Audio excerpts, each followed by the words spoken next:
Hello বন্ধুরা, কেমন আছেন সবাই? আমি ভালো আছি। দেখেন আমার কবুতরের বাচ্চা হয়েছে, ওদের বাবা মা ওই যে বসে আছে। একটা বাচ্চা হয়েছে, আরেকটা মরে গেছে। ফুট ফুট ফুট ফুট ফুট ফুট। ও বেশ একটা হাঁটা না, একজন ওকে বের করছে যে দেখি।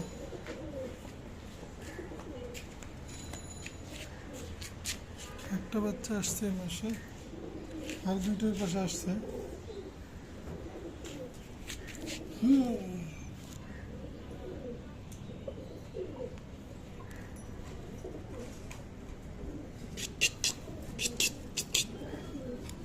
তুই তুই তুই তুই তুই তুই হ্যাঁ হ্যাঁ হ্যাঁ, এটা হলো লাল চুল্লি, লাল চুল্লির বাচ্চা এটা।